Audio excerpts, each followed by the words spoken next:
అందరికీ నమస్కారం. శ్రీనివాస్ చెప్పే కథలకు మీ అందరికీ స్వాగతం.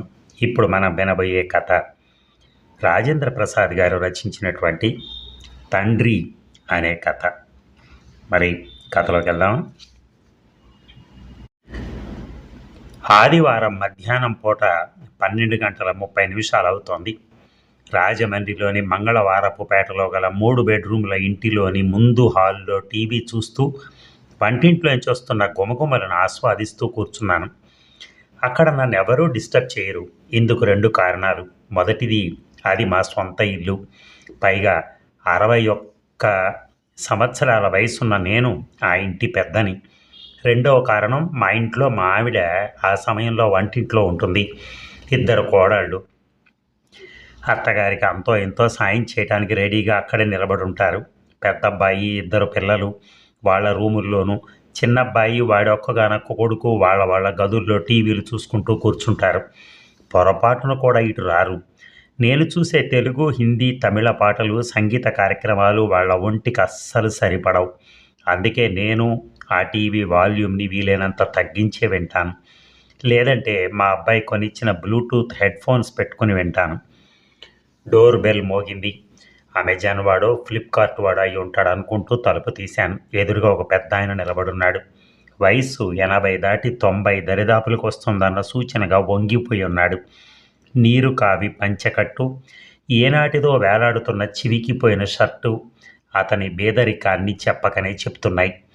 ఎడమ వైపునున్న జేబులో పాతకాలం నాటి ఇంకు పెన్ను, కాళ్ళకి అవసాన దశలో ఉన్న చెప్పులు, కళ్ళకు అలాంటిదే కళ్ళజోడు. ఇది ఆయన అవతారం.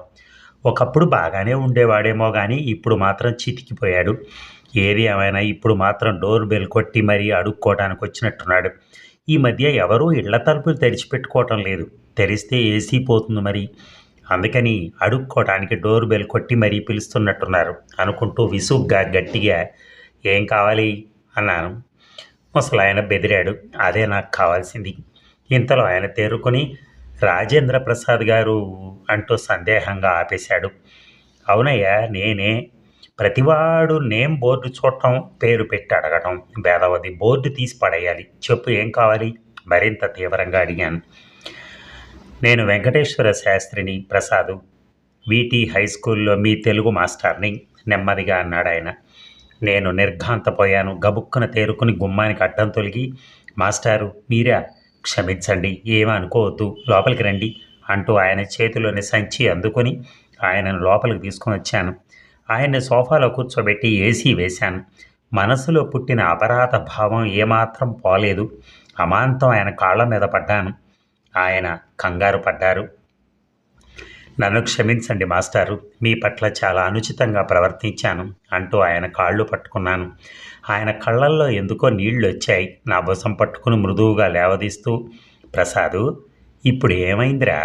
నన్ను గుర్తుపట్టలేకపోయావు అంతే కదా అన్నారు. లేచి నిలబడి, మీరేమీ అనుకోవద్దు మాస్టారు, గుర్తుపట్టలేకపోయాను అంటూ అప్పటికే మా ఆవిడ తెచ్చి ఇచ్చిన చల్లటి మంచినీళ్ళు ఆయనకు అందించాను. అప్పటికే ఈ వింతనంతా చూడటానికి వచ్చిన మా పిల్లల్ని, కోడళ్ళని, మనవలని, మా ఆవిడ్ని ఆయనకు పరిచయం చేశాను. అందరూ కలిసి ఉన్నారట్రా? చాలా సంతోషంరా. ఆకలేస్తుందిరా, భోజనం పెట్టేస్తావా అన్నారు. చెళ్ళున చెంప మీద కొట్టినట్టయింది. అయ్యో, లేవండి మాస్టారు, కాళ్ళు కడుక్కోండి, భోజనం చేద్దురు గాని అంటూ లేవదీశాను. భోజనం చేస్తూనే, ప్రసాదు, వేరే దిక్కులేని వాడిని, మీ ఇంట్లో కొంచెం చోటిస్తావా? తలదాచుకుంటాను అన్నారు. నా గుండె కరిగి నీరైపోయి కళ్ళనీళ్లు తుడుచుకున్నాను. అంతకన్నానా మాస్టారు? ఇది మీ ఇల్లే, నిర్భయంగా ఉండండి, మీరొక్కరే మాకు భారమేం కాదు అన్నాను. మా పెద్ద అబ్బాయి చిన్నవాడు కూడా, తాతయ్య గారు, మా నాన్నగారికి గురువులు, మాకు పూజనీయులు, మీకు ఏ లోటు రానివ్వం, మీరిక్కడే ఉండండి అన్నారు ఏకగ్రీవంగా.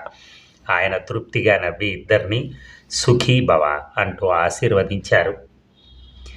భోజనానంతరం ఆయన్ని గెస్ట్ రూమ్లో ప్రవేశపెట్టి పక్క సర్ది ఏసీ వేసి పడుకోమన్నాను. సాయంకాలం టెర్రేస్ మీదకి వెళ్ళి టీ తాగాం. ఏదో మాట్లాడాలని కనుక మొదలెట్టాను. మాస్టారండి, ఏమీ అనుకోవద్దు, మీకు ఈ దీనస్థితి ఏమిటి? ఎందుకు ఇలా అయ్యారు? సంకోచిస్తూనే అడిగాను. ఆయన గొంతు సవరించుకున్నాడు. అలా అడుగుతానని ఆయన ముందే ఊహించుండాలి.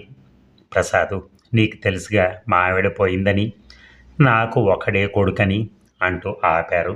నేను తెలుసన్నట్టుగా తల ఊపాను. 20 ఏళ్ల క్రితం నేను ఇక్కడే జాబ్ చేసేటప్పుడు ఆయన అప్పుడప్పుడు కనపడినప్పుడు నమస్కారం పెడితే ఆయన తమ కుటుంబ విషయాలు చెప్తూ ఉండేవారు. నేను ఇక్కడి నుంచి హైదరాబాద్ ట్రాన్స్ఫర్ అయ్యి వెళ్ళిపోయిన కారణంగా ఏమీ తెలియలేదు. మళ్ళీ నేను రిటైర్ అయ్యాక రాజమండ్రి వచ్చి ఇల్లు కట్టుకోవటం అంతా ఈ సంవత్సరం కూడా కాల.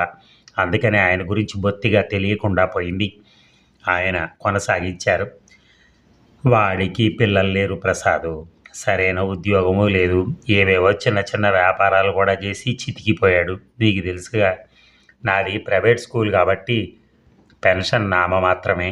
ఏదో అలా గడిచేది. 5 ఏళ్ల క్రితం వాడి భార్య పోయింది. వాడికి ఇప్పుడు 55 ఏళ్ళు. నీకంటే చిన్నవాడే. వాడికి క్యాన్సర్ వచ్చిందిరా. ఆయన గొడ్ల నీరు కుక్కుకుంటూ కుర్చీలోంచి లేచి వెళ్ళిపోయారు.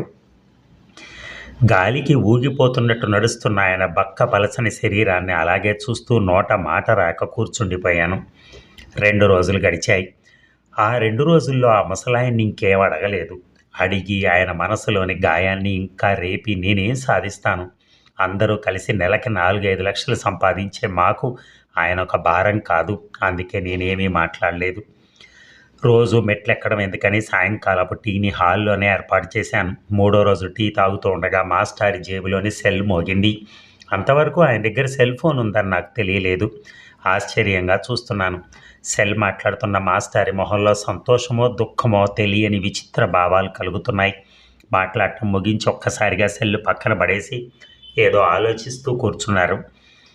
మాస్టారు, ఏమైంది? ఆందోళనగా అడిగాను. ఆయన మొహంలో సంతోషం లాంటి ఏదో ఒక భావం కనిపించింది.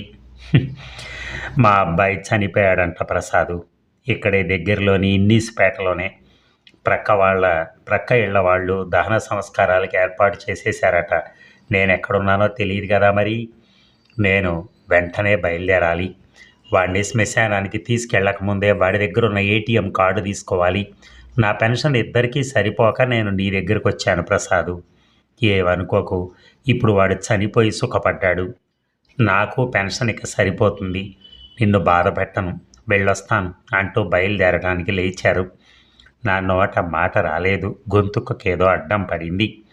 మాస్టారు, ఆగండి, నేను వస్తాను. మన కారులో మిమ్మల్ని తీసుకెళ్తాను.